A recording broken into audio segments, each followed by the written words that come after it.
वकार साहब, आपके भी सीने में आग है? नहीं, मैं बताऊं आपसे, देखिए ईमानदारी की बात अगर कोई कर रहा है तो उसको सुना जाना चाहिए। जब से दुनिया बनी और जब से मनुष्य की उत्पत्ति हुई है, मनुष्य पैदा हुआ है, तब से रिफॉर्म्स हो रहे हैं। जब समझ में आता है कि ये गलत, उसमें रिफॉर्म, ये गलत, उसमें बहुत से लोग थे पहले, लोग कपड़ा नहीं पहन पाते थे ठीक से, नंगे घूमते थे, पत्ते पहनते थे, ठीक, रिफॉर्म हुआ, कपड़ा आया, उन्होंने पहना। लोग खाना बनाना नहीं जानते थे, कच्चा कच्चा खाते थे, जानवर मारे खाते थे, फिर रिफॉर्म हुआ। तो रिफॉर्म तो वक्त के हिसाब से आता है। ठीक है, बात रिफॉर्म की नहीं हो रही है। मैंने जो सवाल पूछा है, मैं आपकी नीयत पे सवाल खड़ा कर रहा हूँ, आपके रिफॉर्म पे सवाल नहीं खड़ा कर रहा हूँ। मेरा कहने का मतलब है कि आपने अपने कानून में उन बच्चियों के लिए कोई प्रावधान किया? आपकी नीयत पे भी हम भी सवाल खड़े कर नहीं रहे हैं। सर, आप ही की पार्टी के नेता थे सर, जो नोटबंदी के समय में एटीएम में हिंदू मुस्लिम ढूंढते थे। आप ही के पार्टी के नेता के भाई कहते थे कि 10 करोड़ 100 करोड़ पे भारी पड़ेंगे। तो जरा अपने गिरेबा में भी झांक लीजिए। जिनके सर मैं बोल दूं सर दूसरों के घरों पे पत्थर नहीं मारा सर, करते। बोल दूं? आप बोलिए। अरे सर, आप काबिल आदमी है, सुनिए मेरी बात। देखिए मैं बोल दूं, जरा इसका भी मैं कह रहा हूं कि बात रिफॉर्म्स की नहीं है, बात आपकी नियत पे है। मेरा सवाल सीधा सा ये था कि जिन बच्चियों के शौहर हैं, 2-2, 3-3 साल शादी के हो चुके हैं, 4-4 साल शादी के हो चुके हैं, मैंने तो यही, आप पूरी डिबेट सुनिएगा, मैं तो सिर्फ ये पूछ रहा हूं कि आपने उनके लिए क्या प्राविधान किया है, उनके घर के खर्चे कैसे चलेंगे। देखिए ये जो बीमारी है ये गरीबों में होती है। सुनिए सर, जो ये बीमारी है, ये बाल विवाह की, ये बीमारी गरीबों में होती है, जिनके पास बेचारों पास आशाइश नहीं होते हैं, उनका रहन सहन ठीक नहीं होता उनके पास। मैं पूछ रहा हूं कि आपने उनके लिए क्या प्राविधान किए हैं? आप बताने में तैयार नहीं, आप लड़े जा रहे हैं। नहीं, मैंने जवाब दिया अरुण सर, थोड़ा सा ब्रेन खोलिए, अकल लगाइए। देखिए मैंने सवाल क्या पूछा है। उनको खान पीन के लिए चावलों की सुविधा दी जाएगी, अन्न प्रदान। कब देंगे आप? जब मर जाएंगे वो? नहीं, कब देंगे सर आप? हम लोग के पूछने के बाद देंगे? हम लोग के सवाल खड़ा करने के बाद देंगे? नहीं, आप कब देंगे सर? आप डिबेट को घुरा रहे हैं। जब मैंने बोल दिया कि उनको मिलेगा, फिर भी आप एक ही प्रश्न कर रहे हैं। कब मिलेगा? मैं पूछ रहा हूँ कब मिलेगा? जब मर जाएंगे? चाहते हैं कि बच्चियों की शादी 14 वर्ष की उम्र में हो? आप चाहते हैं? बताइए, जवाब दीजिए सर। आप निहायत कम अकल आदमी दिख रहे हैं मुझे। नहीं, वकार साहब, निहायत कम अकल आदमी दिख रहे हैं मुझे। यहाँ बैठकर पर्सनल टिप्पणी तो नहीं कीजिए आप।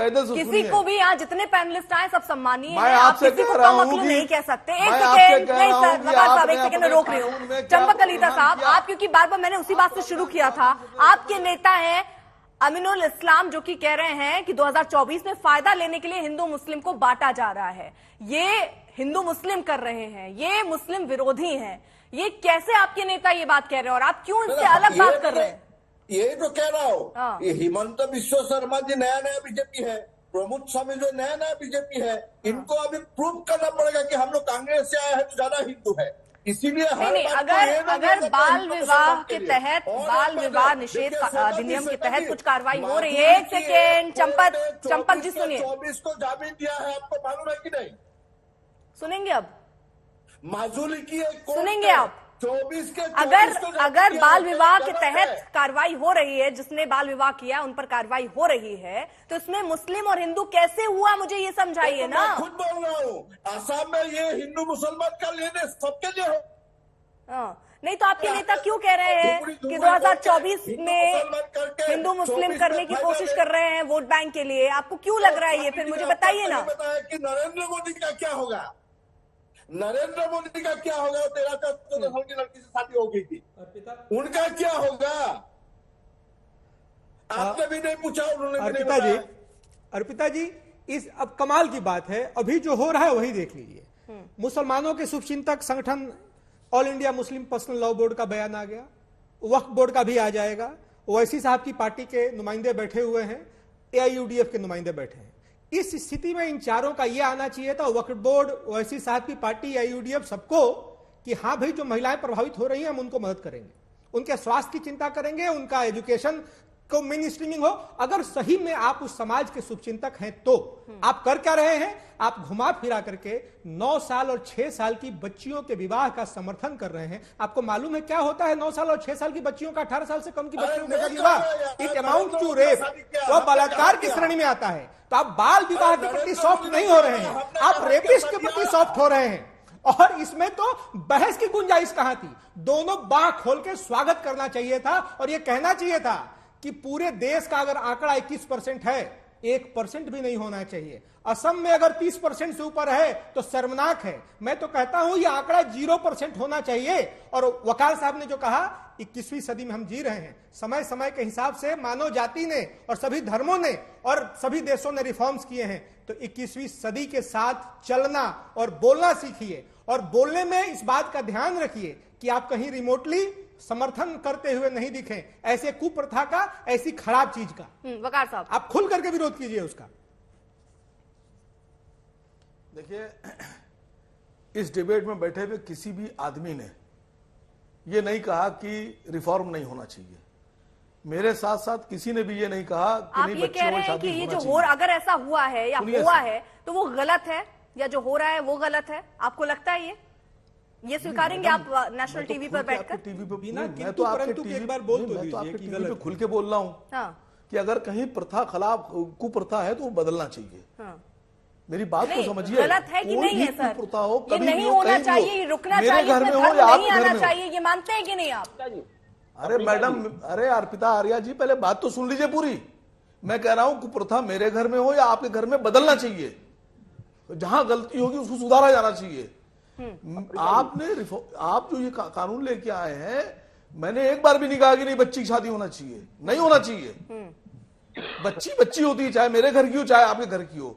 मेरा कहने का मतलब यह है कि अगर आपको लगता है कि जिन्होंने शादियां कर ली मर्दों ने बच्चियों से वो गुनहगार, तो जिन इलाकों में पुलिस के रहते हुए शादियां हुई वो पुलिस वाले क्यों गिरफ्तार नहीं हो रहे हैं? प्रीता जी, ठीक है, वहां के समाज सुधारक डॉक्टर और जो वहां के लोग जो सरकारी, वो गिरफ्तार क्यों नहीं हो रहे हैं? प्रीता जी, ठीक है, प्रमोद जी, वकार भाई कह रहे हैं कि रिफॉर्म्स होना चाहिए, लेकिन जब 3 तलाक के विरोध में जब मोदी जी कानून लेके आते हैं और तलाक बोल करके हमारे, नहीं वो गलत है सर, नहीं वो गलत है, नहीं वो गलत है, वो गलत है सर। तब आप उस रिफॉर्म का समर्थन नहीं करते। अरे मोदी जी पे बोल दीजिए सर। आप संविधान की बात करते हैं, राम जन्मभूमि, अभी भाग जाएंगे आप अगर बोल दूंगा मैं 2 बातें। तब आपके नेता उसका विरोध करते हैं। अभी बोल दूंगा तो आप भाग जाएंगे डिबेट छोड़कर। सर, आप रिफॉर्म्स को मानते हैं, जरा बताइए कैसे आप? 28 लाख हिंदू बहनों को बिना तलाक के छोड़ दिया गया, कानून बनाएंगे आप? 28 लाख हमारी हिंदू बहनों को अबेंडन कर दिया गया, कानून बनाएंगे आप? रिफॉर्म्स की बात सजा देंगे आप? आपको समर्थन करना चाहिए। आपको मुस्लिमों की, आप हमसे कह रहे हैं 4 शादी ना करो, बहनों के स्वाभिमान, आपके सांसद खुद 2 शादी 3 शादी करके बैठे हुए हैं। कानून बनता है तो आप उस कानून का क्यों विरोध करते हैं? जरा बताइए आप। आपके नेता सर, मैं कह रहा हूँ 28 लाख हिंदू बहनों को बिना तलाक के छोड़ दिया गया। बड़े बड़े नाम है जिन्होंने अपनी बीवी को बिना तलाक के छोड़ दिया ना। आप कानून बनाएंगे, जेल भेजेंगे आप? नहीं, आप मेरी बात का जवाब दीजिए ना। अरे आप जवाब दीजिए, आप क्यों जवाब नहीं दे रहे हैं? आप जज हैं, आप जवाब देने के लायक नहीं है। नहीं, कानून सबके लिए बराबर मैं कह रहा हूं जिन लोगों ने अपनी बीवी को बिना तलाक के छोड़ दिया है वो जेल में जाएंगे कि नहीं जाएंगे? जाना चाहिए नहीं जाना चाहिए?